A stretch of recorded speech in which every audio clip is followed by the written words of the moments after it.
Black Scully on check. Got a little black tea on check. Welcome to another marvelous episode. On today's docket, we're going to talk about CFP Nation Top 25. I tell you, man, it's one of the best top 25s out there. Just truly respect the minds. Not just because, I'm a part of the company and I believe in this company so damn much. It's just because I believe in the people that's a part of this company and how much they truly love college football. So I make this quick adjustment. My apologies. They just truly love college football. Some of the conversations we have in our chat, some of the conversations over the phone I have with Moon and Jalen, like, these people just love college football and just some of the information that you're able to gain. Every day I feel like I wake up and I find something out that I didn't know. When I tell you that I look at a lot of college football, I have a lot of notifications on for a lot of different things. So shout out to the squad, man. Really appreciate you guys and all of the work that you all put in to make this thing work the way that it does. Do got an announcement tonight.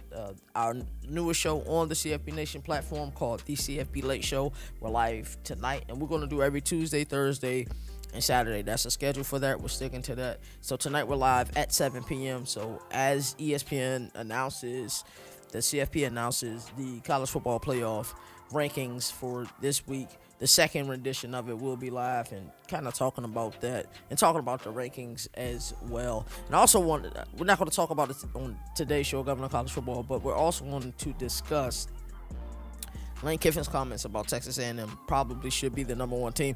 I couldn't agree with him more. I think, no disrespect to Ohio State, they've played outstanding football. At times they've made things look really easy. And that's not their fault. They did play Texas first week of the season, but the things that Texas A&M are doing is just different right now. So on today's doc, we're going to talk about CFP Nation Top 25. Shout out to the game as always. Also, 8-team G5 playoff. G5 playoff is something that I've been a huge supporter of. I believe that the G5 ranks definitely deserves a playoff. You look at what they do at the FCS ranks, and even what they do with the HBCU, they have their own Super Bowl called the Celebration Bowl that we attend each and every year. And I think when you start to really look at it, you see it at D2, you see it at Division 3 as well. There's really nothing out there but bowl games for G5. And then that top slated G5 team does get an opportunity to play in a college football playoff. I've always been a huge fan of the G5 having their own playoff. And I used the rankings. I shout out to Herb Bros. I used their rankings, and then I found where he gets his rankings from. And I actually shared that, favored that website. That way I can get access to it again. So it's omitting the top ranked team at the moment. The team that is slated to probably be in the regular playoff with the CFP playoffs.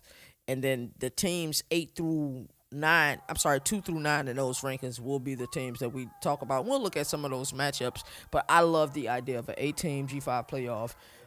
And I'm sure the team that isn't in it, but they're competing in the CFP, will probably want an opportunity to compete in it as well. I think there's just some semantics we will all have to figure out in complete transparency. Utah versus Baylor, more game previews. Really interesting game. You got a team that is red hot in Utah. You saw they put hands and feet on Cincinnati just a few weeks ago. Both of these teams were idle this past week, so they should be prepared. It's one of these things that if Baylor could play an ounce of defense, I will pick Baylor in almost every game. But because they can't play defense, that's been my struggle with Baylor this entire season. We also got a mammoth, an outstanding type game in SEC country. We got Texas playing UGA. Really exciting game. I think there's a lot of pieces to this. I think looking at it, just looking at it, Texas was idle this past weekend. They've gotten hot at the right moment. So I think this game is going to be better than advertised. You may get one of the best performances by Arch Manning. And I know Texas still remembers, hey, we lost to this team twice in 2024. So it's definitely something to play for. CFP for a lot of teams starts now. If you're going to make the CFP, it starts now. It really does. And then UVA and Duke, I think it's an outstanding ACC game. UVA coming off of a tough loss. Not sure if Chandler Morris is playing. And that definitely kind of changes my viewpoint on this game slightly. I think I would probably pick Duke no matter what, but it is what it is. So cover the college football hashtag, go CFB. CFB Nation, your only college football destination. Let's get it. Governor of college football, we're going to recap ACC. Hey, that's two great CJ on defensive the track. minds. They have to be better on that side of the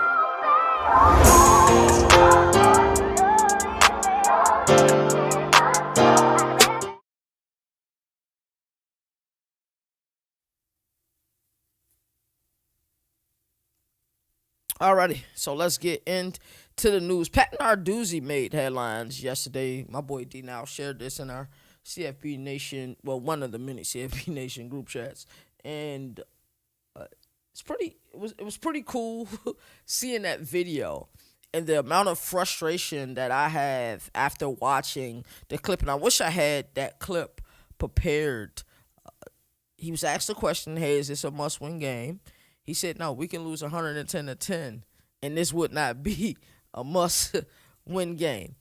And there's two schools of thought here, right? It's the thought of, and my dog Nino said this, and shout out to him. Also, D now seconded as well. They were saying, well, he's not lying. He's telling the truth. They do control their own destiny. They won their last two ACC games. They have a tough schedule. These last two games that they have to play, and they win these games. They are in the dance for an opportunity to make the real dance, right? And they're in the preparatory dance, which is the ACC championship, and then they get into the dance. I think ACCL only has one path for getting a team into the CFP. That's winning the conference. So what does that mean? I don't think they get two teams in. I just don't. I think some of the losses that you have in this conference, some of them lopsided losses, or some of them are just gut-wrenching losses, like what we seen Louisville this weekend. And we're going to talk about Louisville a little bit later. But I don't like the response from Pat Narduzzi. I'm a huge fan of Pat Narduzzi. I've told you guys before, been able to talk to him at ACC Media Days. We follow each other on Twitter. Well, X, I guess, is what the proper name for it is. But, for a team, I think that really identifies with the Steel City, with those old steel mill workers, really represent that blue-collar, bring-your-lunch-pail to work type of identity that they have across that city. And I thought that this team truly represents, what it means, to play in a great city of Pittsburgh, and what it means to be a Panther.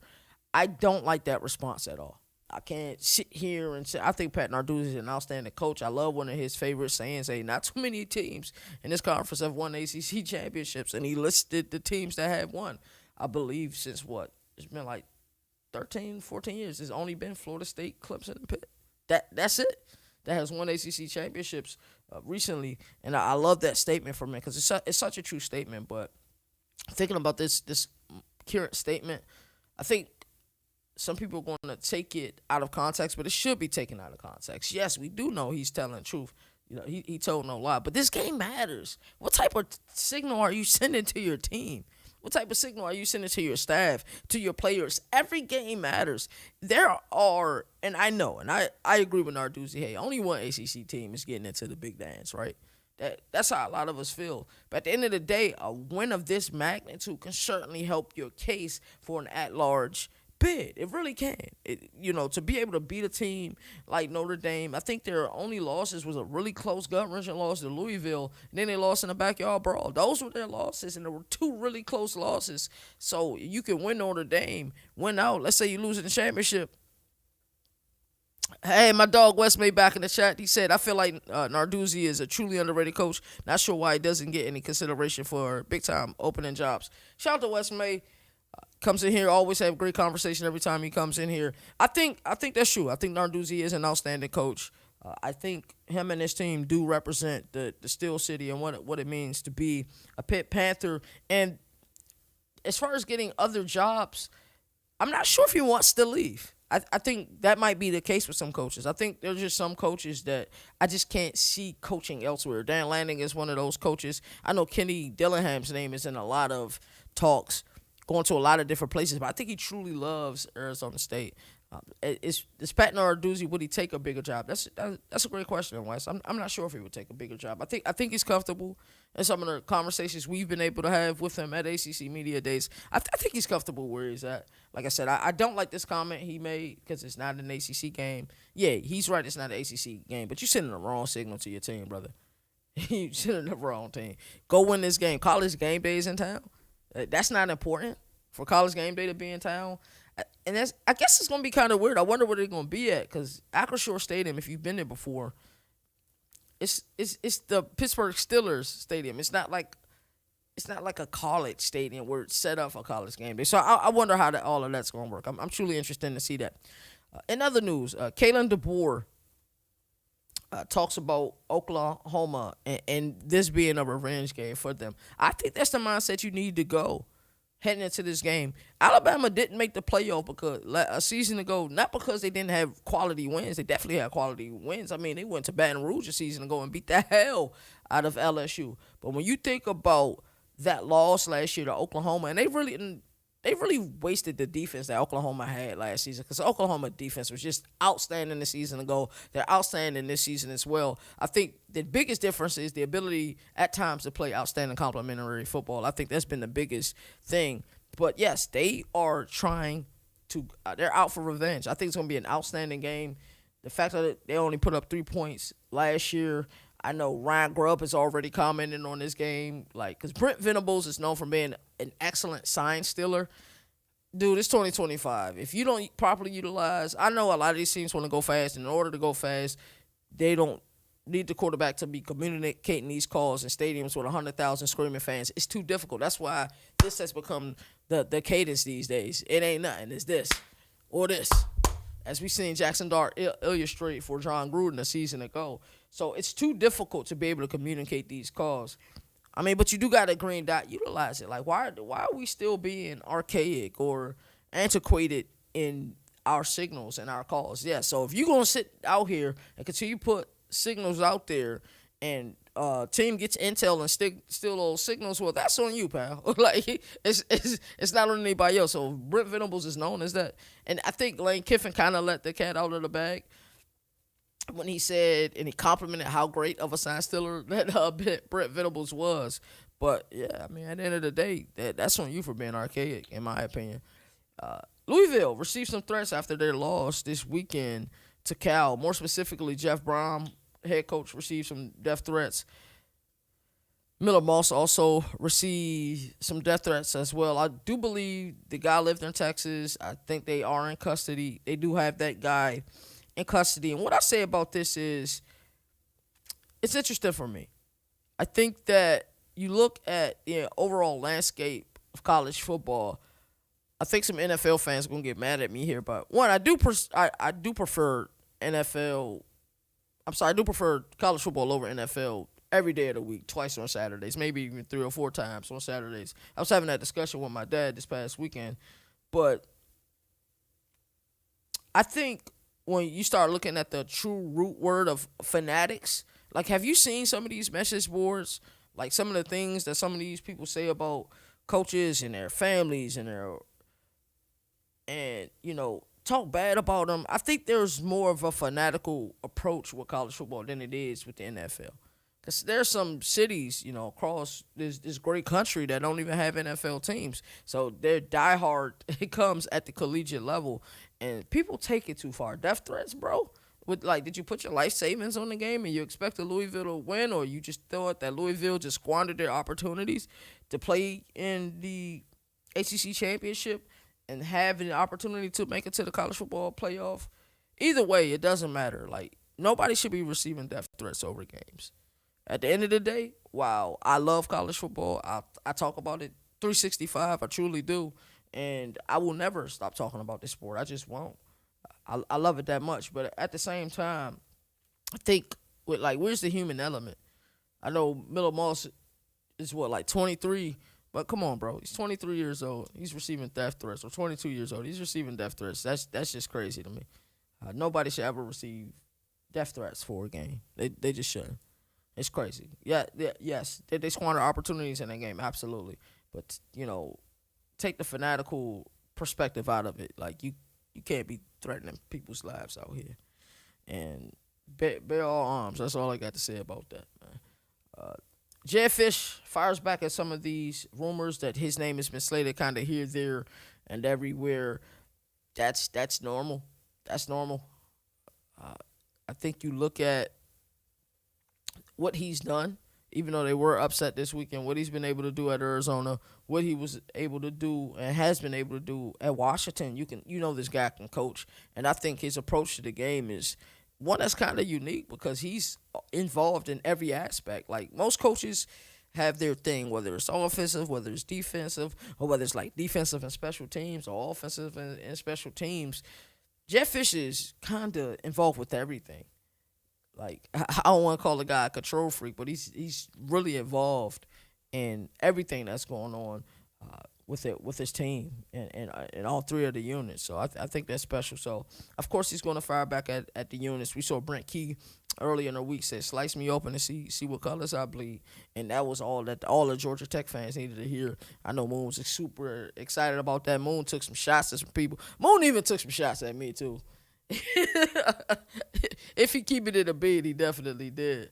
Because I said that the slam dunk hire for Auburn would be Brent Key. And while I do believe that, I seen enough from DJ Durkin and that post-game presser. I seen how that team reacted to him being the head coach. He's Auburn coach. Auburn, this is a layup. Don't mess this one up. And then Ryan Grubb, I talked about this a little bit earlier, said we're changing everything.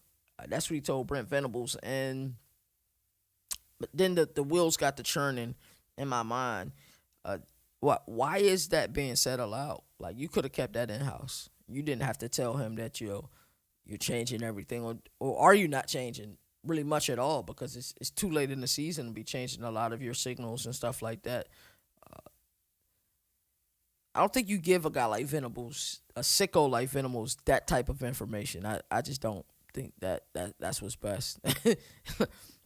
Because maybe he'll start looking at some of your signals from Washington and seeing how they change. Like, I don't know. Like, I think what's understood don't gotta be explained. I don't think you had to say that, my brother. You let him know it's cool. You know what I'm saying? But hey, last year it was 24-3. Jedd Fisch of the Giants. Fisch has an NFL background. That would be interesting. That would be really interesting. I wonder if that would be the Giants' approach to go and get a guy from the collegiate ranks to go be a head coach. Do I think Jedd Fisch would take the job? Absolutely. Who wouldn't want to coach in a Big Apple? Like, who wouldn't? So I don't know. Westman, how do you feel about that? Ryan Grubb telling Venables that they're changing everything as far as the signals and stuff like that. I don't know. I think to me that's interesting. I don't know why he'd put that information out. What's understood don't need to be explained. Brent Venables is elite at sign stealing, and it's not his fault that you guys are being archaic. It really isn't his fault. But let's start into the news segment. Let's go ahead and start talking about this CFB Nation Top 25. Alrighty, so yesterday I kind of had a discussion, and it was kind of dope this morning, opening up my Twitter feed and seeing that Lane Kiffin shares similar sentiments. That's what I was thinking too, Westmay. Like, it's a smoke screen. Like, you wouldn't even have put that information out there if it wasn't a smoke screen. I agree with you 100%. But yeah, Brent Venables was all over Nick. He was like 3 steps ahead of Nick Sheridan a season ago, but Nick Sheridan was the offensive coordinator at Alabama. It was bad. He's still on the roster. He's some type of positional coach now, just not the coordinator. So CFB Nation Top 25. I've said it before. I said it again. I actually just said this yesterday. I think Texas A&M is the best team in the country. And I love to see Lane Kiffin share those sentiments. And, of course, he got roasted for sharing those sentiments. But he talked about the win up in Notre Dame and what they did to Missouri this past weekend. And they just been really dominant. You start looking at the margin of victory. You start looking at the fact that they've played some really tough teams. I think for my money, I think Texas A&M has more ways to beat you than any other team in the country. Like, Marcel Reed was, like, the precision. I didn't expect him to have this precision because he was skittish, in my opinion, a season ago. But that's just the growth of him. That's the growth of Colin Klein. He was beating Missouri from the pocket. He didn't even take off and run many times this past weekend. So, for my money, Texas A&M is the best team in the country. But let's get through our top 25. We got Ohio State at number 1. We got Texas A&M at number 2. We got Indiana at number 3. And this is a poll of about 10 or 11 of us that vote on this. So it's CFB Nation and friends, people that we really respect in the industry that help contribute to this poll as well. We got Indiana number 3. We got Bama at number 4. Oregon at number 5. Georgia number 6. Texas A&M. I'm sorry.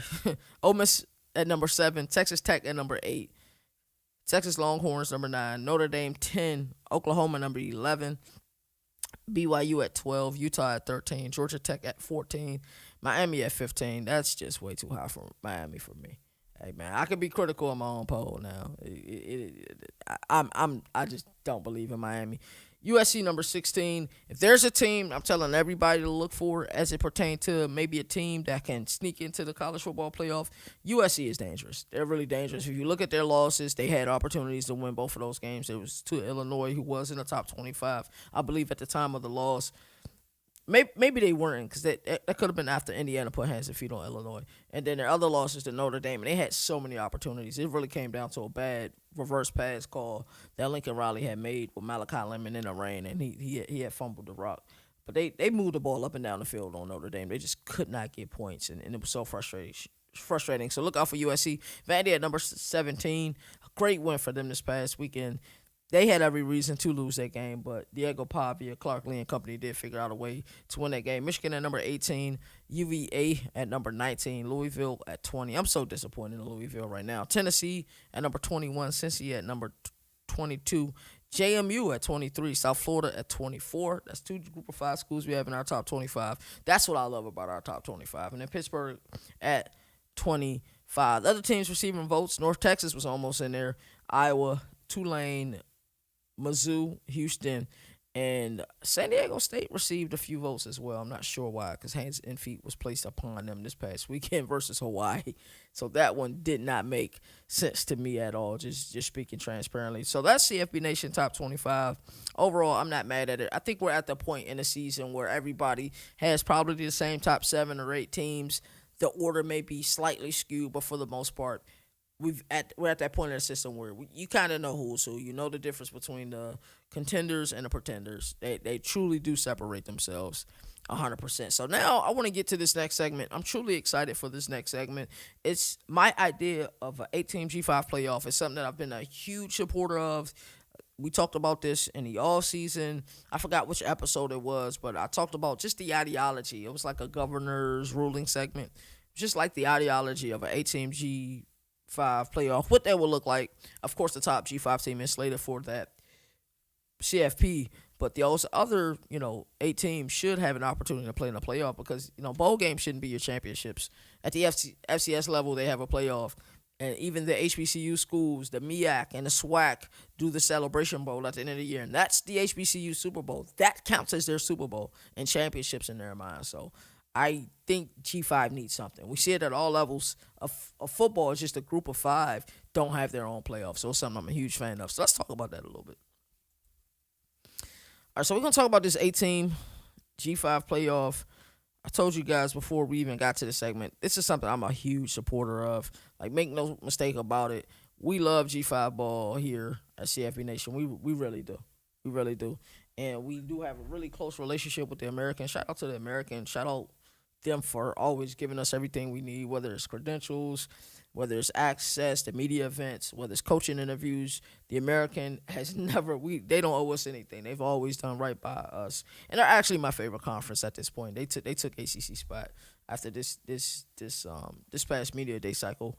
I've never seen teams and coaches so eager to come to our Radio Row booth and come talk to us. It was dope. Like, some of the SIDs were getting mad because of the Mad Dash, and they were like, yo, our team was supposed to be next. And it was just a really dope event. So shout out to the American. I absolutely love the American. So what an 8-team playoff bracket right now will look. Right now, my thought process is this. You may not like my thought process here, but I think you can respect my thought process here. When I look at all of the conferences in the G5, whether it's the Fun Belt, whether it's Con USA, whether it's Maction, whether it's Mountain West, whether the American, the analogy or the parallel that I can make for it to make sense for everyone is this, that the American is the SEC currently, because it seems to change every year, of the G5 ranks. You look at the teams, you look at the standings right now. So many teams have opportunities to win that conference. So if we just talking pure G5 alone, you start looking at those strength of schedules. Some teams have outstanding strength of schedules, USF,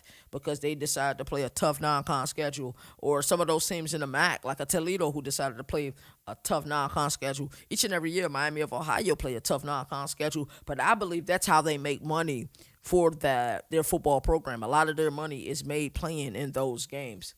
But I think when you look at just pure G5 ball and you look at it, the SEC of the G5 to me at this moment is the American. So I'm gonna give you the rankings of each of these teams and what those matchups will look like. And I think it'll be pretty cool. I think we can also discuss whether these should be on campus or could some of these fall on bowl games. I think you can get a little bit of both. Maybe the first week of games should be on campus. But James Madison. And then this form of the bracket, this is with USF being the number one team based on strength of schedule, even though they do have 3 losses on the season. And I did use it was Herb Bros, the list he made, but it was using another site, but it might be his site. I'm not sure. But shout out to Herb Bros. He's in one of the pick'em leagues that I'm in. So JMU will be the number one team in here. 8-1, only losses to Louisville. Bob Chesney is doing an outstanding job. He will get some P4 looks coming into here. And Barnett has really been the biggest factor for this team. They got 2 quarterbacks that they can use, but Barnett has been the biggest factor for this team. I love what JMU is doing, and I think should be rated the number one team if they don't make the CFP. And the team that they will play is Old Dominion. Old Dominion will be 8 here. They do have 3 losses, but Ricky Rain has some really great wins. They did beat Virginia Tech. That will be the game that ultimately led to Brent Pryce firing, and that was in Blacksburg. And they supposed to be little bros to Virginia Tech, but they handle business for sure. So love what Old Dominion is doing right now. That's a really great matchup. 1v8. It's a Sun Belt matchup, and it will be great. And Old Dominion will have to make that trip. Not too far to Bears Fourth Stadium to play James Madison. I ain't mad at that at all. All Virginia showdown, all Sun Belt showdown. I ain't mad at it at all. Then we have a really great matchup. I think a really style makes fights type matchup. We have North Texas, who's number 2, currently 8-1 in the American. And if you don't love the Drew Matzemaker story, you don't love the Eric Morris story, you're not a fan of college football, in my opinion. You're just not. You're not a fan of college football at all. So North Texas will be playing number 7, Toledo, who's currently 5-4 in the MAC. But you got to look at their strength of schedule, and everybody's kind of the MAC is just bunched up. That's the only way I can explain it. If you look at those standards, so I think this is a true tempo versus toughness. You get that tempo that North Texas is going to run with Eric Morris and company, and then you're going to get that blue collar Jason Candle type atmosphere. Hey, we worked our way up the ranks to get to where we're at now. And that's the type of matchup you're going to get here. Styles makes fights. Can Toledo control the war of attrition on the line of scrimmage? Can they control the ball, or will the tempo be too much? Be an outstanding game in Denton, Texas. We are not worthy. This will be an outstanding matchup. Our next matchup, Memphis, who will be number 3, 8-2 the American, versus Tulane, 7-2 the American. We get this game again. And hopefully if we got this game again, Brendan Lewis will be healthy this time around. Because I do believe, even though like Jay Ratzlaff, after the perform, I don't know if like he shook Owen McCown's hand from the prior week when UTSA put hands and feet on them, and Owen McCown went 31 of 33 for like 370 and 4 tutties, no interceptions. But Jake Ratzlaff was super hot in that first half. But I like to see this matchup again. This one would be back in Memphis again. So could Tulane go walking in Memphis again and leave with a victory? That would be outstanding to see. But, yes, I would love to see Brendan Lewis healthy for this game. John Summerall, at this time, would he already have taken another job? Because his name is in a lot of talks for a lot of different places. So that'll be interesting to see who will become the interim head coach. Like, would it be a guy like Joe Craddock who will become the interim head coach? So it'll be interesting. Also, Ryan Silverfield, in my opinion, I know there was a fake article out about a week ago about him going to Arkansas. But why haven't we heard his name in many of these coaching talks? I don't know. To me, it's always interesting how people kind of pick and choose. I guess they look at Summerall's track record, what he was able to do at Troy, the success that he's been able to have at Tulane. But, dude, Ryan Summerfield has done an outstanding job and outstanding conversationalist. Him and Moon had one of the best conversations I've seen between coach and media guy. You guys should check that out, too, over at the CFB Nation on YouTube. So, outstanding first group of matchups so far. We got one more to release. But yeah, James Madison versus Old Dominion. That's a Virginia matchup, old Sun Belt matchup. I love it. North Texas versus Toledo is the second matchup. We got toughness versus tempo.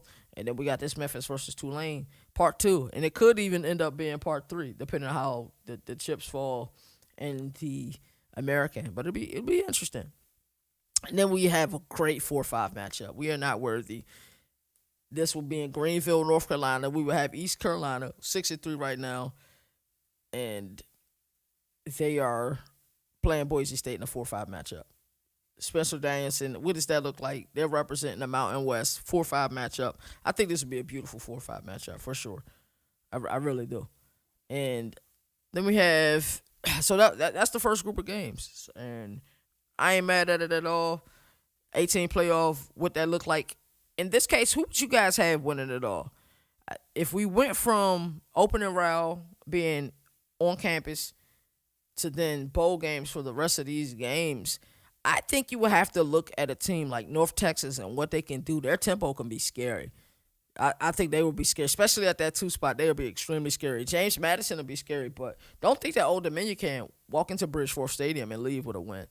So I think these would be some really interesting matchups. I'm not sure if this has been discussed with all of the teams and the prestigious universities of the Group of 5 conferences, but we need a G5 playoff. This can be really great when you think about like in between what's going on with the CFP, and an 8-team G5 playoff will be outstanding. Like I said, I've been a huge fan of this for a very long time, and I think we need to make this happen. The G5 just deserves more. Like your Super Bowl for you shouldn't be a bowl victory. That shouldn't be it. And, at the end of the year, if you have great players like we see with Scudero and at San Jose State, he's leaving this year.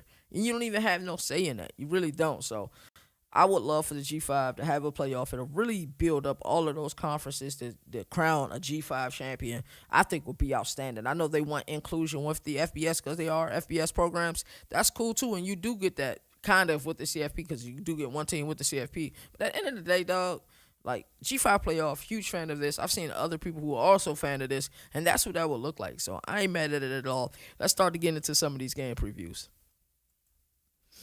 We got Utah versus Baylor, and if you've been watching the show for a while, huge fan of Baylor. I looked at what they can do from an offensive perspective. I thought this defense will be much better than it has been because that's Dave Aranda's calling. But this defense has been so frustrating this year. Baylor is so frustrating to watch. Each and every week, I feel like Sawyer Robinson has to put his cape on, and that's just not right. It ain't right at all. It really isn't, and it's frustrating. They're 5-4 in the season, pretty much a foregone conclusion. I thought this team could compete for a Big 12 title this year because I knew it would be up kind of in the opening. I didn't think Arizona State would repeat as conference champions. That's just the way that the Big 12 works. But 5-4, it's they're difficult to watch. It's tough to watch Baylor. I tell you that.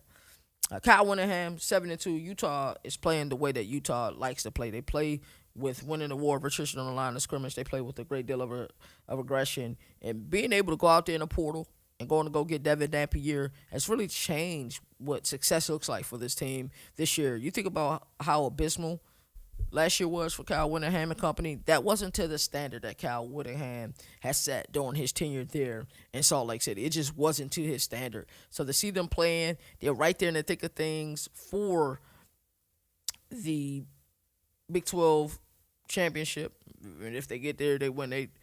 They do make it to the CFP. But there's just a team that they don't match really well. I seen them play BYU. They had BYU. Texas Tech, and that was in Salt Lake City. Texas Tech put hands and feet on this team. But I think they've gotten better since then. We've seen what they did to Cincinnati. So I'm liking their chances. They have an opportunity to compete in this conference. So let's go ahead and talk about the away team first, as we always do. So Jason Beck, offensive coordinator at Utah. It's really positional, this offense, and that's kind of the new trend. It's very trendy type of thing that they like to say. It's trendy in the NBA. It has been trendy in the NBA for a very long time. But in college football, that's what they like to say. And you see Utah will get versatile. They'll put a receiver and running back. They'll do whatever the hell they want to do. But they maximize versatility and mismatches. But the way that they do it in a way that, hey, we're going to control this line of scrimmage. We're going to play physical up front. And that starts with Spencer Fano and the Fano boys, man, because his brother play on the defense too, man. They're just ball players, bro. They're 100% ball players. And then we look at what Devin Dampier has been able to do: 1,500 yards on the season, 15 touchdowns, and I think you see him at his best where things get a little chaotic. Those Oscar plays, he's going to make them. He's dangerous in a run game. For me, the key to victory for any team playing Utah is minimize his effectiveness outside of the pocket. Really, try to minimize because once he started doing that, his team, he started making plays. His team started getting behind him. They're a really difficult team to beat. But this is what we expected when Utah went to the Big 12. Even in its inaugural season, we was like, yo, Cam Rising healthy? Yeah, Utah can do damage in the Big 12 this year just with the physicality they play with and that Kyle Winningham mantra and approach of being aggressive. I thought they could have been a shoo-in to be in the Big 12 championship a season ago, but it's just not how it worked. A lot of injuries, but this year they're right there in the thick of things, and yes, they can win this conference. Make no mistake about it. Even though I don't like the matchup with them and Texas Tech. But style makes fights. We just have to see what that look like again. From the defense side of the ball, Morgan Scaly, who is kind of the shoo-in for the heir apparent to when Kyle Winningham does decide to retire. Really physical. Really physical. It's a multiple 4-2-5. It's based on leverage, physicality, gap integrity. They are going to play physical. They're going to punch you in your mouth. They may even get a couple penalties, but they're going to play with great aggressiveness, and the most difficult thing to do when you're really aggressive is to play discipline. And I think Morgan Scaly has been able to walk that line pretty well. They're going to play aggressive, but they're also going to be disciplined in their aggressiveness. And this defense is only allowing 14.2 points per game. That's 8th in the country. That's outstanding. And I already told you, gap integrity is very important in them. That their understanding of run fits. Now, I don't think anybody in the country understands run fits better than Texas Tech does, but Utah's right up there and identify how you move. It's like that poetry in motion that I was telling you guys about yesterday. When you all flow to the ball and you're following your run fits accordingly and not trying to play hero ball, because that's when 80-yard runs happen for sure. So I like what this defense do, and they're going to be tested with Baylor because Baylor like to play tempo. I think it's more of a geared tempo, if that makes sense. Sometimes they'll go turbo. Sometimes they'll go no huddle, but they'll slow it down and they no huddle. And while I say Baylor doesn't play defense well, they just don't play defense well. They do have balance on offense. They can run the ball. The struggle for Baylor would be Sawyer Robertson have to put this cape on. Speaking of which, let's talk about Baylor. And I could talk about their offensive scheme all day. I am rooted in the air raid. They won the 66 beautifully. They really do, which is just a slot fade and a hitch concept. With the outside receiver runs a hitch, like a 6-yard hitch. Inside receiver runs slot fade. And I think that Sawyer Robertson now, Darian Mensah certainly has a conversation, and when you start looking at those bucket throws, but slot fades, though, I think that's a Sawyer Robertson thing. And then they get Bryson Washington involved as well in that 66. I've seen him run a seam in the 66. I've seen him run an angle route in the 66. I could talk about their offense all day. And what a season for Michael Trigg, their tight end. He's having an outstanding season. What a gift for them. Kobe Prentice has made a lot of big plays for Baylor this year as well. Like I said, I could talk about their offense all day. I really can. I'm rooted in the air raid. That's what I love. Jake Spavital is the offensive coordinator. It's bear raid, hybrid, tempo, and vertical balance. They're going to take shots. They don't care who they're playing. They're going to take shots. Sawyer Robinson, 2,700 yards on the year, 26 touchdowns. I think he had like 7 interceptions on the season. Michael Trigg is a dog, 706 yards, 6 touchdowns. I think when you understand the air raid, you understand it's a scheme versus skill set. Y'all say, okay, what does that mean, Governor? It's a scheme-based system. Your players don't dictate the scheme. The scheme dictates your player's success. So whoever's open is open. And that's why I feel like Lincoln Riley has made that maturation in, brother, no, I got a player on the outside who can make plays. Let me find interesting ways to get him the ball. And I feel like Jake Spavital and company isn't there yet. And the reason that I say they aren't there yet is because they have a stud wide receiver who isn't even getting as many touches as he can. He's dynamic, and he looks like a running back. He absolutely looks like a running back. Seeing him in person at Big 12 Media Days, Josh Cameron is just an absolute dog, and he's just, to me, in my opinion, he's not getting enough touches. Last year, we seen him turn like, I talked about the 66, which is that hit slash fade concept. I've seen him take 5-6 yard hitches, break 2 tackles and go 50, 60 yards. That's what we've seen in 2024. We've seen it a little bit, but they haven't found a way to like force him the ball. So I think that's the next step for Jake Spavital. Get your playmakers the ball. It's difficult. I know the air raid is a scheme base. It's a numbers base. Hey, the system dictates who's open, but find a way to get Bryson Washington the ball. That's my issue with them. But Baylor has a turnover problem. They are 122nd in the nation in turnover margin. Yes, their offense has turned over the ball, but defensively, they need to force more turnovers. I watched the entire Auburn game. They could not get stops. The offense played tremendously. They just could not get stops. I watched the SMU game. They almost lost that game. TCU game, I turned off because they just couldn't get stops. It's so frustrating watching this game because you see the potential. Sawyer Robertson's last year in college, and in my opinion, it's being wasted. Defense, everybody in the Big 12 runs like hybrid defenses just because it's a pass-heavy conference. It really is. You do have outliers for that, of course, in the BYUs of the world, in the Texas Tech is balanced, in the BYU of the worlds, and who else is really run-centric? Utah is run-centric as well, but it's a pass-heavy conference, though, and its approach, so I think they're 3-4, but I think it's an adaptable 3-4 in all honesty. But they're terrible defensively. Give up 382 yards per game. That's 100, and they're 113 versus the run, bro. Opponents are converting over 40% on third down. That's abysmal. That is bad, and they're about to get tested against Utah's top 3 rushing attack, bro. Like, I don't like that. And then Utah's conversion rate is 53%. So you're looking at a team that's terrible or getting off the field on third downs, and a team that's great at getting first downs on third down. So I don't like it at all, man. It's really a struggle. Yards per play, Utah 6.7, Baylor at 6.3. But I always say I think the good teams are really above 6.2. Turnover margin +1, Baylor -8.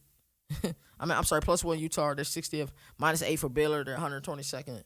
Red zone offense, Utah 91%. Baylor defense at 84%.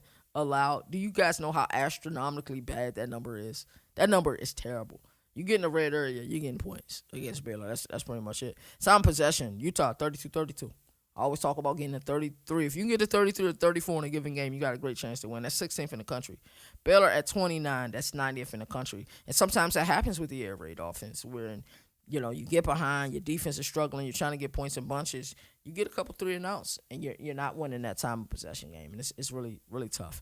And a key metric for me is Utah being able to convert at 53%, Baylor allowing 40%. That's a strength and weakness. That's the biggest strength and weakness, in all honesty. So who wins this game? If I had any ounce of faith that Baylor could play defense in this game, they can compete, because I think Baylor can truly compete with anybody.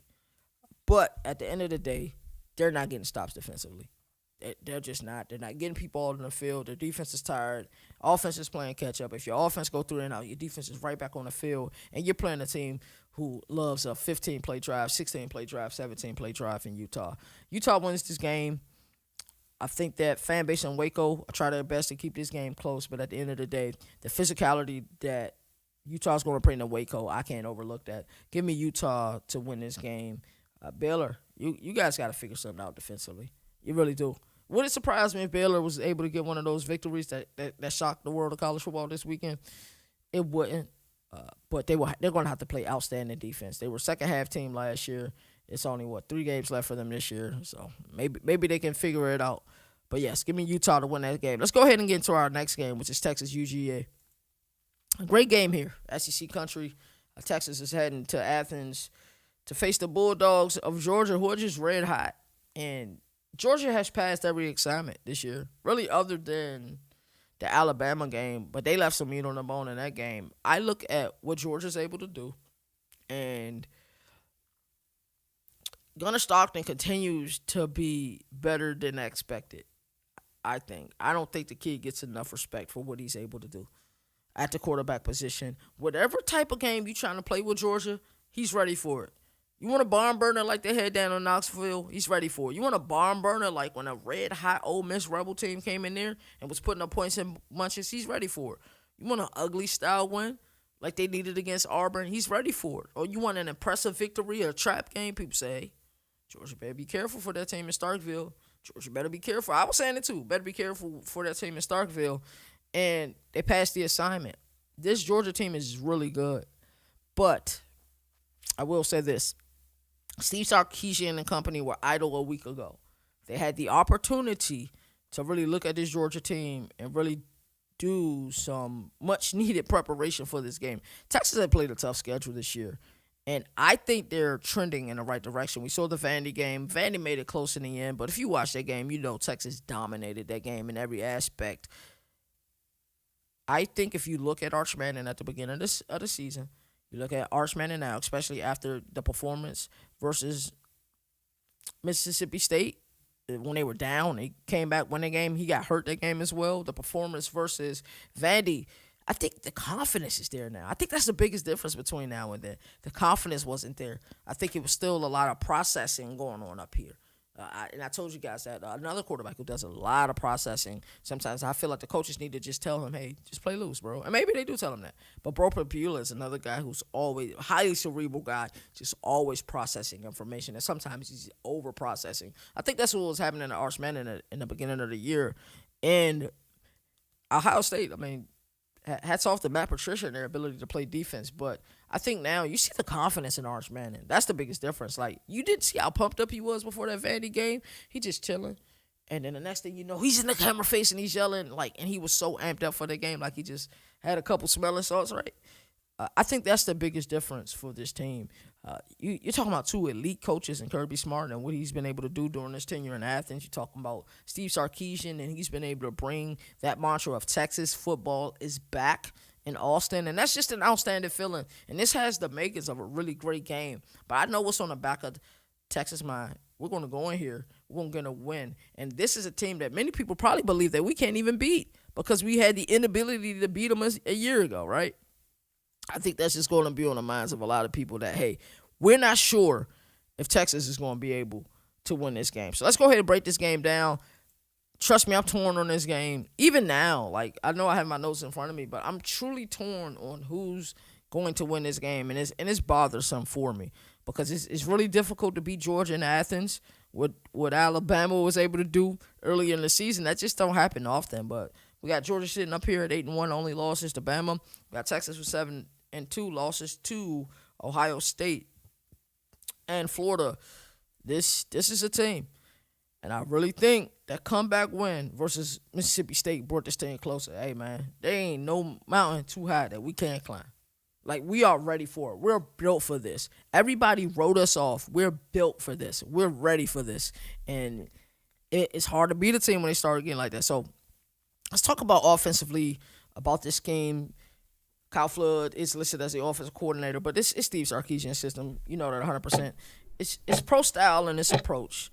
He had one of the most unique playbooks I've seen. I got a hold of his, I think it was it 2020 Alabama playbook? And that's when, around the time RPOs really started to become a thing. And the verbiage for those RPOs, when I tell you it's so crazy, it's crazy. Like, I was struggling to grasp his scheme. And that's how unique it is in the play call and a thing like that. So, yeah, it's a pro spread. But in the end, that they're unique and they love their RPOs. That's what I know about the season. But Arch Manning, what a weird year for him. 62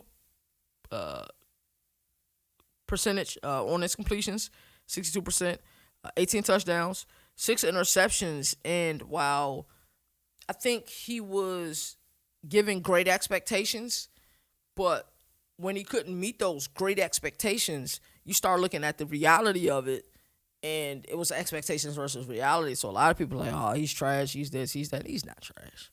He's actually pretty good. He just didn't meet your lofty expectations. But who would have met your lofty expectations?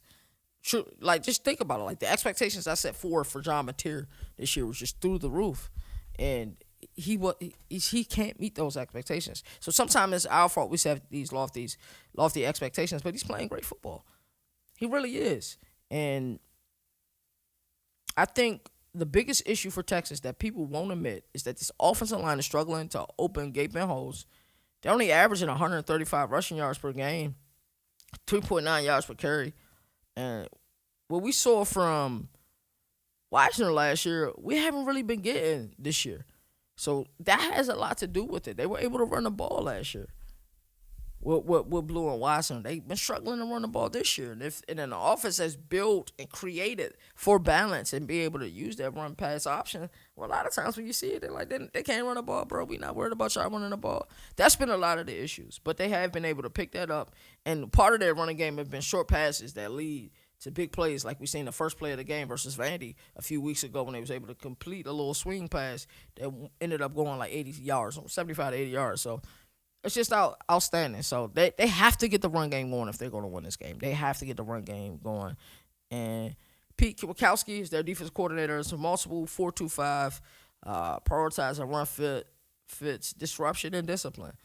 And you look at this defense, I think this defense is playing pretty well. I think they've been better as of late. They do rank second nationally against the run. They only allow 78.2 yards per game. And I think that's the biggest thing they can put in their back pockets and take with them to Athens. Like, hey, you guys going to beat us. It's going to be on the shoulders and the arm of Gunnar Stockton. And Gunnar Stockton has been there and done that. He'll be ready for that, right? And then they're 11th in scoring defense, allowing 16.4 points per game. And I look at this team, and I say to myself, as great as this defense is, I thought they would be better. As great as I thought their run game was, I thought it would be better. And that's crazy for a defense that's playing outstanding, and it really hasn't been their fault in a lot of these games. It's been really the inability to score the ball as much as they need to score the ball. I think that's something we all need to look at as it pertains to this game. Offensively for Georgia, Mike Bobo, offensive coordinator. It's crazy how he went from an offensive analyst, and then Monken was headed to the NFL to go be the offensive coordinator for the Ravens, and Mike Bobo had his opportunity. It's a power run foundation with quick, efficient passing. That's what this team is. But I think what we've seen with Mike Bobo this year, they ain't afraid to take shots this year. I think that's the evolution of the scheme because Mike Bobo is rooted in running the ball. You've seen it during his tenure at Auburn. You really did see it there. It just didn't quite pan out. But 435 yards per game. They rank in the top 25 of scoring. Gunnar Stockton, 2,000 yards, 15 touchdowns, 2 interceptions. He's playing outstanding, bro. He's just not getting enough recognition and respect. Nate Frazier got 575 yards rushing, and then Zachariah Branch been a great pickup for them. And I think he's utilized better in Mike Bobo's system than he was utilized in Lane Kiffin's system. I truly believe that. Glenn Schumann is a defensive coordinator. Not too many defensive coordinators I respect more than him. It's a multiple 3-4, but they'll give you a 4-man front as well, look. But it's based on physical leverage, hybrid, pressure looks, simulated pressures, mug fronts. They're going to give you a lot of different things when you play them. I wonder, it seems like in these games, Clint Schumann is always slightly ahead. He just seems to be slightly ahead. Whenever he plays Steve Sarkisian, he seems to always just be a little bit ahead of what they're trying to do. And you add the raucous environment that Athens is about to be in this game, I think that's what it's going to come down to, right? So they're allowing 19 points per game, just under 100 yards. But we've seen some teams be able to pass the ball against Georgia. I think that's been the biggest difference in Georgia. And even though they only got one loss in the season, we've seen, Joey Aguilar had a field day. 3 drives, 3 touchdowns, points in bunches. Same thing with Trinidad Chambliss, points in bunches when they came down there. Defense just couldn't get a stop. Old Pete Golding, right?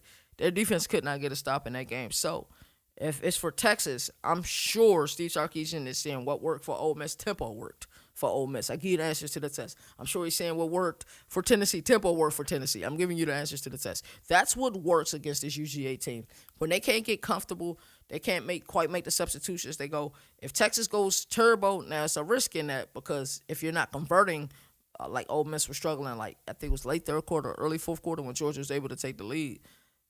But go turbo fast. On the road, go turbo, script your plays. Don't even try to get too many signals in. Just go ahead, drive right down the field, and try to put up points in bunches. That's going to be the biggest key for Texas. Yards per play, Texas at 5.6, where I always tell you good teams around 6.2. Georgia at 6.3. Turnover margin, Texas plus 8, the top 10 in the country. Georgia minus 2, 87th in the country. That's another thing that we need to watch for. That's a huge advantage for Texas. Right, red zone efficiency. Georgia 76% allowed, 17th in the nation. Texas 83.3 scored. That's 81st in the nation. Third down conversion rate. Georgia's at 48.3. That's 17th in the country. Texas defense is at 36.4 allowed. This is a strength versus strength. Time of possession. Georgia's in the top 10 at 33. There's a reason why they're good. Texas is slightly under 30. They're 73rd in the country. This is a tough game, man. Up to this moment, I don't know who I'm going to pick. Everything tells me that Georgia should win this game in like one of those 27-24 style games. Like everything points to that, in my opinion. Georgia should win this game. Trust what you know.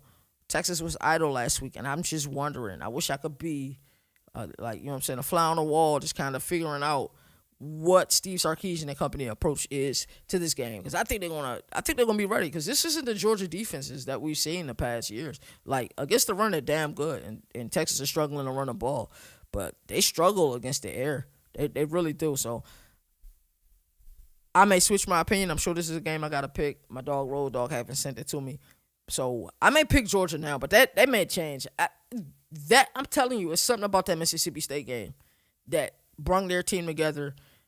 Archman and confidence is through the roof, bro. I want to pick Texas so bad, but give me Georgia to win this game. Just watch out for this one. That's all I'm going to say about that. So let's get into this last game preview. I feel like we preview Duke every week. It's just a thing. And we got the Cavaliers of Charlottesville heading to Durham to play Duke. And a game that means the world to the Cavaliers. It still means the world to Duke as well. Manny Diaz, first 2 years there, done an outstanding job. Little disappointed in some of the losses that they had this year. I got to be honest with you. I thought they'll be doing more to compete for this conference this year. And it's frustrating to watch Duke sometimes. So like I said, this is a 3:30 slated game, ACC clash. Cavaliers do lead the all-time series 41-34 and won the last meeting in 2023. But I like what Duke has offensively. Darian Mensah is just a treat to watch. But sometimes this defense just gives up way too many points. 5-4. This isn't a 5-4 team. When you look at this team on paper, when you look at some of the tough losses that they've had this year, this isn't a 5-4 team. But hey, that's what happens sometimes when you lose your discipline. Tony Elliott, I think ACC Coach of the Year should go to Tony Elliott 100%. I don't shy away from that. Defense is outstanding. Only averaging 21 points per game in ACC. That is really good. Manny Diaz, like I said, I'm just the 20, almost 30 points a game that they're allowing. It's almost at the bottom in the country, and then they're near the bottom against the pass. It's like you got this stud quarterback, but can you keep this stud quarterback when you're playing defense the way that you all are playing defense? I'm not so sure about that. I'm really not. That'll be really interesting. Really interesting. Jonathan Brewer, we know what he like to do. It's balance spread, maximizing open space, and short to intermediate throws. Darian Mensah is playing lights out. He really is. I wonder what this offseason looks like for him. And this is something me and my dog, shout out to East Coast Gridiron, shout out to my dog Dante, man. They put in the work, bro. I really love when I see other companies, hustling like the way we trying to hustle, bro. I love to see it. They're not afraid to attack you. They want to put up points in bunches. I look at some games for them that, they had opportunities and they just lost. We seen it this past week. We seen it with Illinois beat the crap out of them. There was another team that they kind of had on the ropes. And they should have won, but they lost. Oh, Georgia Tech was that game that I'm thinking of. So I like what this team does offensively. Jonathan Brewer, don't be surprised if a bigger school want to get him as their offensive coordinator. Mensah, 2,700 yards, 24 touchdowns, 4 interceptions. He was just at, I think, like 21-2 a week ago. They ranked 20th nationally in total offense, 22 in scoring. They averaged 35.2 points per game. Just really good team, man, in all honesty. And then defensively, Jonathan Piquet, he's their defense coordinator. It's an attack-based front built for disruption. They are just not playing great defensively. They really aren't. And it's frustrating to see when a team's not playing outstanding defensively and your offense is putting up points in bunches. So a lot of times for Duke, it's the first to 42, bro. And sometimes you need more points than that, like you did versus Clemson. This defense is truly letting this team down. It really is. The biggest key for UVA heading into this game, we know their defense is going to show up, just like they showed up last week in a tough home loss to Wake Forest, is Chandler Morris playing. I think that changes our prediction for this game just slightly because what he brings to the table. I'm not sure if he's day-to-day. Let's get a more recent update I think he was day to day last time I seen.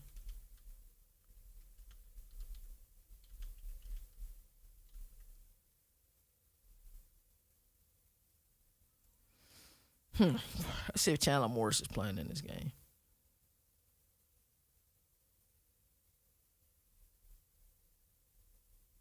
Yeah, I haven't seen any updated news. I think most of the time these coaches release the injury news on. I know it's a concussion. I think he's in the protocol. We'll have to see what's going on. So yeah, his status is still unclear for Duke.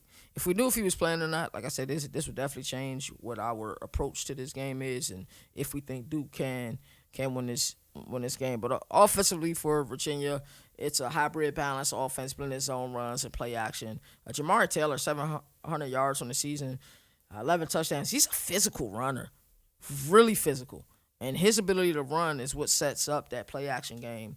For UVA, it does. And then Trail Harris at 605 yards on the season, and that has reliability on the perimeter. And like I said, this team is really dependent upon Chandler Morris, and if he can play this weekend, it really is. John Rudzinski is their defense coordinator. It's a multiple front, built on gap integrity and tackling discipline. They don't wow you with pressure, but they win with control. They just allow 114 yards rushing per game. That's 31st in the country.